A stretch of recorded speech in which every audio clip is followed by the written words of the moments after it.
মা টুকি, আমি কাজে যাচ্ছি, তুই বাড়িতে সাবধানে থাকিস। আমারও কাজে যাওয়ার সময় হয়েছে টুকিমা। তোর মায়ের কথা মতো বাড়িতে সাবধানে থাকিস, আর দূরে কোথাও একা যাস না, কেমন? আমিও তোমাদের সাথে কাজে যাব। রোজ রোজ বাড়িতে একা থাকতে ভালো লাগে না। মা, আমাকে তোমার সাথে নিয়ে যাও না। না মা টুকি, তোকে আমার সাথে নিয়ে যেতে পারবো না। কাকুলি দিদি খুবই বদমেজাজি। এমনিতেও কাজের 19-20 হলে 1000 বার কাজ থেকে বের করে দিতে চায়। আর তার উপর যদি তোকে নিয়ে যাই, তাহলে কাকুলি দিদি সত্যি সত্যি আমাকে কাজ থেকে বের করে দিবে। আমি অত কিছু বুঝি না। আমি তোমার সাথে যাব মানে যাব, আমাকে নিয়ে চলো। মা টুকি, এভাবে জেদ করিস না। আমরা অনেক গরিব মা। আমার কাজটা চলে গেলে তোর বাবা একা হাতেই সংসার চালাতে পারবে না। তাই বলি কি, তুই বাড়িতেই থাক মা। টুনির এমন কথা শুনে টুকির মন খারাপ হয়ে যায়। টুকির মন খারাপ দেখে টোনা বলে, টুকিমা, মন খারাপ করিস না, আমি তোকে নিয়ে কাজে যাব। চল মা, আমার সাথে চল। সত্যি বলছো বাবা? ইয়ে, আজকে আমাকে আর একা বাড়িতে থাকতে হবে না। চলো বাবা, চলো। আচ্ছা বেশ মা, চল। এই বলে টোনা টুকিকে নিয়ে কাজের উদ্দেশ্যে উড়তে থাকে। এভাবেই কিছুক্ষণ কেটে যায়। টোনা টুকিকে নিয়ে কবুতরের বাড়িতে চলে আসে। দাদা, আমি এসেছি। আজ কোন দিকের জমি চাষ করব? আজ উত্তরের জমি চাষ করতে হবে। তার সাথে আবার তোর মেয়েকে নিয়ে এসেছিস কেন? তোর মেয়ে তো তোকে ঠিক মতো কাজ করতে দিবে না। না না দাদা, ও কাজের সময় আমাকে একটুও বিরক্ত করবে না। ও খুব ভালো মেয়ে। আমি ওকে যেখানে বসিয়ে রাখবো, ও সেখানেই থাকবে।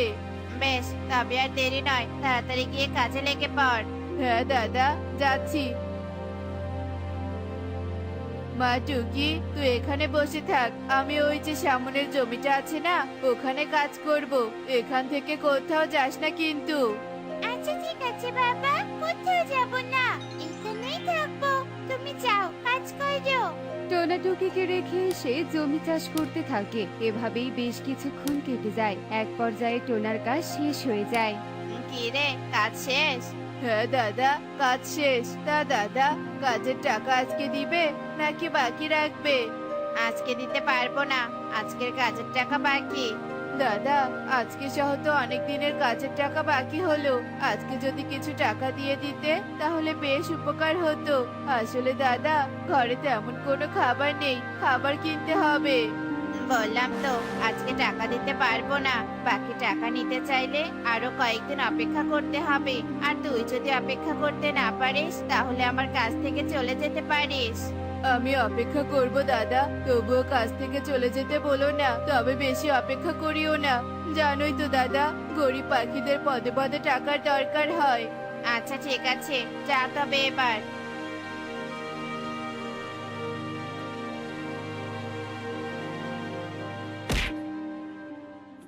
ওরে বাবাজি, আমার পাতে গেল যে গেল।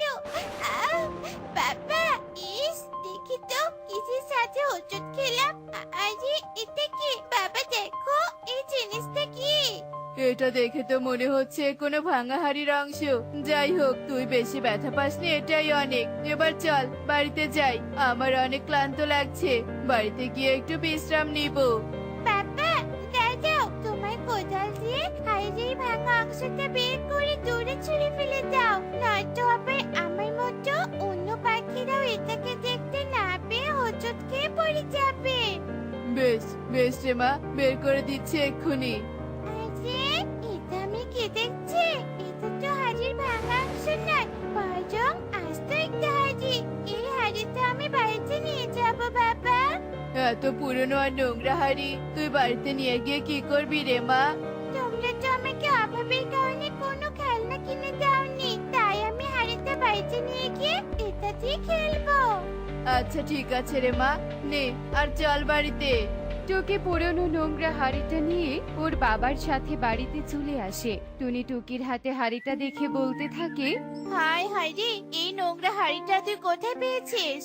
আর বলো না, আসার পথে হাড়িটা পেয়েছে আর সেটাই নিয়ে এসেছে খেলার জন্য। তা টুনি, খাওয়ার জন্য কি কিছু খাবার আছে? হ্যাঁ আছে, যাও তোমরা হাত মুখ ধুয়ে এসো, আমি খাবার বাড়ছি। মা, আমি বাড়ির সামনের পুকুরটা থেকে হাড়িটা পরিষ্কার করে নিয়ে আসি।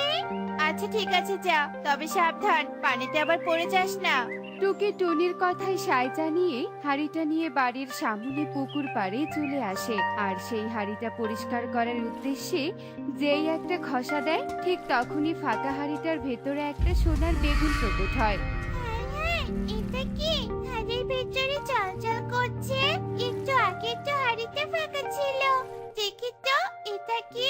ওমা, এটা তো একটা সোনার বেগুন। কিন্তু এই সোনার বেগুন এখানে আসলো কি করে? আমার অনেক ভয় করছে। যাই, বাবা মাকে গিয়ে সব কথা খুলে বললি। মা বাবা, এদিকে এসো, দেখে যাও কি ঘটেছে। কি হয়েছে রে মা? এভাবে ডাকলি কেন? তুই ঠিক আছিস তো? মা, ওসব ছাড়ো তো।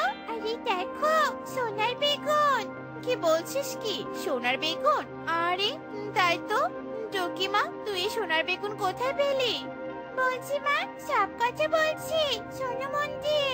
টুকি ওর বাবা মাকে সব ঘটনা খুলে বলে। সব শুনে টোনা বলে, তার মানে টুকিমা, তুই বলতে চাইছিস এই হাড়ির গায়ে ঘষা দিলে সোনার বেগুন প্রকট হয়? দেখি তো আমি একটা ঘষা দেই, দেখি সোনার বেগুন প্রকট হয় কিনা। এই বলে টোনা হাড়িটার গায়ে একটা ঘষা দেয়, আর সাথে সাথেই হাড়িটার ভেতরে একটা সোনার বেগুন প্রকট হয়। এই দেখে টোনা টুনি বেশ খুশি হয়। টোনা, সত্যি সত্যি সোনার বেগুন প্রকট হয়েছে। তার মানে এই হাড়িটা জাদুই। বিধাতা এতদিন পর আমাদের দিকে মুখ তুলে তাকিয়েছে। এবার আমাদের আর কোনো অভাব থাকবে না। ঠিক বলেছ টুনি, এই হাড়ির দেয়া সোনার বেগুনের সাহায্যে আমরা অনেক সুখী দিন কাটাতে পারবো, আর বনের গরিব দুঃখী পাখিদেরও সাহায্য করতে পারবো। ঠিক বলেছো। তবে আমি বলি কি, একটা সোনার বেগুন নিয়ে গিয়ে বাজারে বিক্রি করে খাবার সহ প্রয়োজনীয় জিনিসপত্র নিয়ে এসো টোনা, যাও। আচ্ছা ঠিক আছে। টোনা একটা সোনার বেগুন নিয়ে বাজারের উদ্দেশ্যে উঠতে থাকে। এভাবেই বেশ কয়েকদিন কেটে যায়। টোনা টুনি সোনার বেগুনের সাহায্যে বেশ ধনী হয়ে ওঠে। অন্যদিকে, কি ব্যাপার কবুতর, এভাবে বসে বসে কি ভাবছো? আর বলো না গিন্নি, টোনাকে নিয়ে ভাবছি। বেচারা টোনা গরিব থেকে রাতারাতি এত ধনী হলো কি করে? আমি তো ওর বাকি কাজের টাকা এখনো দেইনি, তাহলে কিভাবে কি করলো? আমার তো মাথায় কিছুই আসছে না। আরে এত অস্থির হও না, শান্ত হও, আমি বলছি ও কিভাবে ধনী হলো। তুমি জানো? বলো বলো বলো শুনি। তবে শোনো, জাদুই হাড়ির দেয়া সোনার বেগুনের মাধ্যমে ওরা ধনী হয়েছে। কিন্তু বিউটি, তুমি এই খবর জানলে কি করে? আমি টোনাটুনির মেয়ে টুকির কাছ থেকে শুনেছি। খুব ভালো করেছো। তবে এবার টোনাটুনির জায়গায় আমরা ধনী হব। হা, হা, হা, হা, হা। আমরা ধনী হব মানে কিভাবে? ওই জাদুর হাড়িটা চুরি করে। বউ, আজ রাতে প্রস্তুত থেকো, ওই হাড়িটা আমরা চুরি করে নিয়ে আসবো। এভাবেই কবুতরের বিউটি পরিকল্পনা করতে থাকে। এক পর্যায়ে বনের বুকে রাত নেমে আসে। কবুতরের বিউটি রাতের আধারে টোনাটুনির বাড়িতে আসে আর তাদের জাদুই হাড়িটা চুরি করে নিয়ে যায়। কবুতর, আর দেরি করো না, তাড়াতাড়ি হাড়িটাকে ঘষে সোনার বেগুন বের করার ব্যবস্থা করো। হ্যাঁ গিন্নি, করছে। এই বলে কবুতর হাড়িটাকে ঘুষতে থাকে আর সাথে সাথে একটা সোনার বেগুন প্রকট হয়। একটা সোনার বেগুন প্রকট হয়েছে কবুতর, আরো ঘষো, আরো সোনার বেগুন প্রকট করো। কবুতর বিউটির কথা মতো হাড়িটার গায়ে ঘুষতে থাকে আর সোনার বেগুন প্রকট হতে থাকে। এই কয়েকটা সোনার বেগুনে আমরা বেশি ধনী হতে পারবো না, তুমি আরো ঘষো, আরো সোনার বেগুন চাই আমাদের। কবুতর লোভে পড়ে হাড়িটা আরো বেশি ঘুষতে থাকে। এক পর্যায়ে হাড়ি থেকে সোনার বেগুনের পরিবর্তে একটা সাপ বেরিয়ে আসে। ও মা গো মা, বিউটি, সোনার বেগুন না এসে সাপ বেরিয়ে এলো। এই সাপে, তুই বেরিয়েছিস কেন? আমরা তো তোকে চাইনি, আমরা সোনার বেগুন চেয়েছি। যা, চলে যা, তুই চলে যা। তোরা আমাকে লোভে পড়ে বের করেছিস, লোভীর দল। এই হাড়িতে আর কোনো সোনার বেগুন অবশিষ্ট নেই। অবশিষ্ট নেই মানে? বজ্জাত সাপ, তুই মিথ্যে বলছিস। সোনার বেগুন দে, নয়তো কিন্তু তোকে মেরে তক্তা বানাবো। একে তো লোভের বশে এই হাড়ি ওই গরিব সৎ পাখিদের কাছ থেকে চুরি করেছিস, তার উপর আবার আমাকে হুমকি দিচ্ছিস।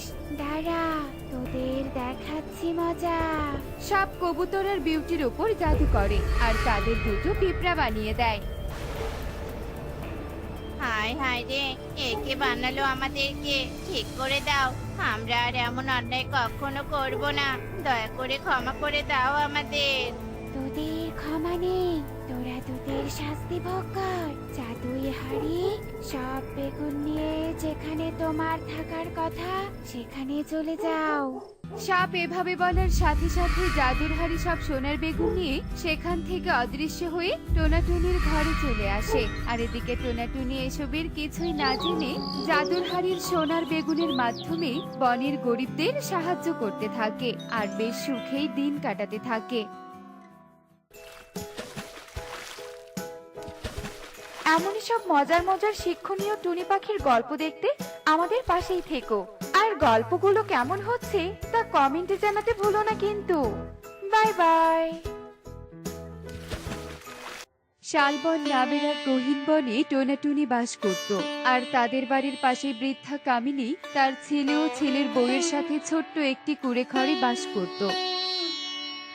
এই রে, দিলেন তো বাটিটা ফেলে, সামান্য একটা বাটিটাও আপনি ধরতে পারেন না। হাত ফসকে পড়ে গেল মা, আমি তো ইচ্ছে করে বাটিটা ফেলিনি। তবে তুই চিন্তা করিস না, আমি এক্ষুনি সব পরিষ্কার করে দিচ্ছি। হ্যাঁ, আপনি তো করবেন, আমি এখন আর এসব করতে পারবো না, কারণ আমি এখন বনে যাব খড়ি কুড়াতে আর ফল আনতে। এই বলে কাকুলি বাড়ি থেকে বের হয়ে বনের দিকে চলে যায়। এইটুকু কাজ করতেই শরীরটা হাঁপিয়ে গেল, আর খিদেও পেয়েছে। কাকুলি যে কখন আসে দেখি, আমি একটু পান্তা ভাত মরিচ পেঁয়াজ দিয়ে খেয়ে নেই। এই রে, মাত্র 4টা মরিচ আছে।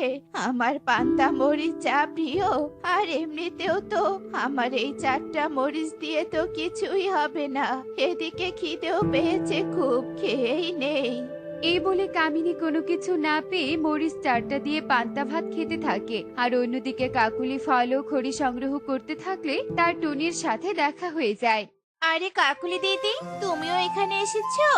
হ্যাঁ রে টুনি, তা তুই কখন এলি? আর এখানে না এসে কোনো উপায় আছে? তুই বল, এই গাছগুলোর ফল যে অনেক সুস্বাদু খেতে। তা না হয় ঠিকই বলেছো।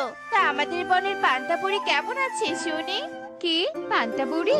সেটা আবার কে রে টুনি? ও মা, তুমি জানো না, আমাদের কামিনী মাসি। ও, ওই বুড়ির কথা আর বলিস না, একদম অসহ্য। কখনো দেখেছিস কোনো পাখিকে এত পান্তা ভাত খেতে? আর পান্তা খায় ভালো কথা, মরিচও যে তার খুব প্রিয়। এমনও দিন গেছে যে সে একাই সব মরিচ খেয়ে শেষ করেছে, জানিস?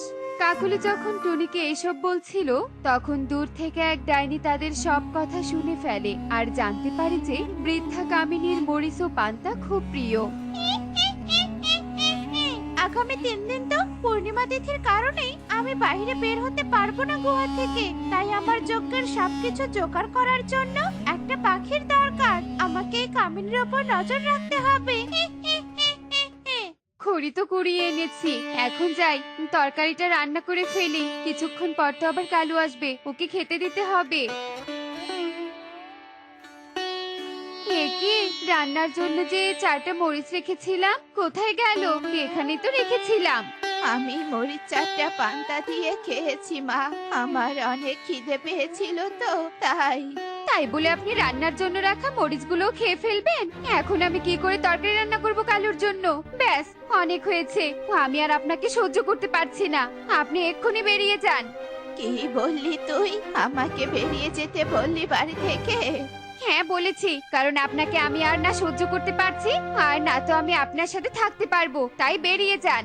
কামিনীর করে সামান্য ভুলে কাকুলি তাকে অপমান করে বাড়ি থেকে চলে যেতে বললে কামিনী নিরুপায় হয়ে মন খারাপ করে বাড়ি ছেড়ে বের হয়ে যায়। জানো তো না, ওই কাকুলি দিদি না কামিনী মাসিকে একদম সহ্য করতে পারে না। না জানি কামিনী মাসি ওই বাড়িতে কিভাবে থাকে। কাকুলি দিদি যে কামিনী মাসির সাথে এমন ব্যবহার করে তা নিশ্চয় কালু দাদা জানে না। ঠিকই বলেছো, জানলে হয়তো কাকুলি দিদি আর এমন করে সাহস পেত না। আরে আরে, এ আমি কি দেখছি? রঙিন মরিচ গাছ। এই রঙিন মরিচগুলো যদি ছিঁড়ে নিয়ে যাই তাহলে হয়তো কাকুলি খুশি হয়ে যাবে। যাই, ওগুলো সব রঙিন মরিচ আমি নিয়ে বাড়িতে যাই। এই বলে কামিনী যখনই রঙিন মরিচগুলো ছিঁড়তে যায় তখনই সেখানে ডাইনি চলে আসে আর কামিনীকে বন্দি করে তার অন্ধকার গুহায় চলে যায়। আসলে রঙিন মরিচ গাছ ছিল কামিনীকে ধরার জন্য ডাইনির পাতানো ফাঁদ। এসব কি হচ্ছে? এই ডাইনি, ছেড়ে দে, আমাকে ছেড়ে দে, ছেড়ে দে বলছি। তুই আমাকে কেন বন্দি করেছিস? তোকে ছেড়ে তো দিব, তবে এখন নয়। আমার স্বার্থ হাসিলের পর আর তোর মতো বুড়িকে খেয়েও তো শান্তি হবে না। কি স্বার্থ? কি বলতে চাইছিস তুই? শোন, আমার কথা মতো চলবি। যখন যা করতে বলবো তাই করবি, নইলে আমি তোকে আর তোর পরিবারকে ধ্বংস করে দিব। না না না না, এমন করিস না। আমি তোর সব কথা শুনবো, তুই যা বলবি তাই করব। আর অন্যদিকে কামিনী না ফেরায় কালু কাকুলি ভীষণ চিন্তিত হয়ে যায়। কাজটা তুমি একদম ঠিক করনি কাকুলি। যদি আমার মায়ের কিছু হয় তাহলে আমি তোমাকে কোনোদিনও ক্ষমা করব না, এই বলে দিলাম। কালু, আমি তো রাগের মাথায় ওসব বলেছিলাম। আমি তো বুঝতে পারিনি যে মা সত্যি সত্যি বাড়ি ছেড়ে চলে যাবে। আমি তোমার কোনো কথাই শুনতে চাই না। আমি এক্ষুনি আমার মাকে খুঁজতে যাচ্ছি। কালু তার মাকে খোঁজার জন্য ব্যাকুল হয়ে পড়ে। তাই সে তাড়াহুড়ো করে উঠতে গেলে ডানায় আঘাত পায় এবং মাটিতে লুটিয়ে পড়ে। যা দেখে কাকুলি কান্না করতে থাকলে টোনাটুনি তার কান্নার আওয়াজ শুনে সেখানে চলে আসে। হে কি কাকুলি দিদি, তুমি কান্না করছো কেন? আর কালু দাদার কি হয়েছে? টুনি, সেই সকালে আমার কথায় মন খারাপ করে মা বাড়ি থেকে বেরিয়ে গেছে, এখনো ফেরেনি। আমাদের খুব চিন্তা হচ্ছে। আর কালু ডানায় আঘাত পেয়েছে। মাকে এখন কিভাবে খুঁজতে যাবে তোরাই বল। এটা তো খুবই চিন্তার বিষয়। ঠিক আছে কালী দাদা, কাকুলি দিদি, তোমরা চিন্তা করো না, আমরা কামিনী মাসিকে খুঁজে আনবো। হ্যাঁ, আমরা খুঁজে আনবো। কালু দাদা, তুমি বিশ্রাম নাও, কাকুলি দিদি চিন্তা করো না। শোন বুড়ি, আজ আমি যোগকে বসবো, আর এর জন্য আমার কিছু ফুল আর ঝর্ণার পানি লাগবে। যা, ওগুলো বন থেকে নিয়ে আয়। আর যদি এদিক সেদিক করিস তাহলে তার ফল কি হবে তুই তো জানিস। যা, দেরি না করে ফুল ও ঝর্ণার পানি নিয়ে আয়। আচ্ছা ঠিক আছে, আমি এক্ষুনি গিয়ে নিয়ে আসছি। কেন যে সেদিন রঙিন মরিচগুলো ছিঁড়তে গিয়েছিলাম, তবে আমার আর ওই ভয়ানক গুহায় ফিরতে ইচ্ছে করছে না। আর খুব বাড়ির কথাও মনে পড়ছে। কামিনীর বাড়ির কথা মনে পড়ায় সে ঝর্ণার পাশে দাঁড়িয়ে একা একা চোখের জল ফেলছিল। আর এদিকে টোনাটুনি খুঁজতে খুঁজতে ঝর্ণার কাছে চলে এলে সেখানে কামিনীকে দেখতে পেয়ে খুশি হয়ে যায়। ও কামিনী মাসি, তুমি এখানে? আর আমরা তোমাকে কোথায় না কোথায় খুঁজছি। চলো চলো, বাড়ি চলো, তোমার জন্য সবাই চিন্তা করছে।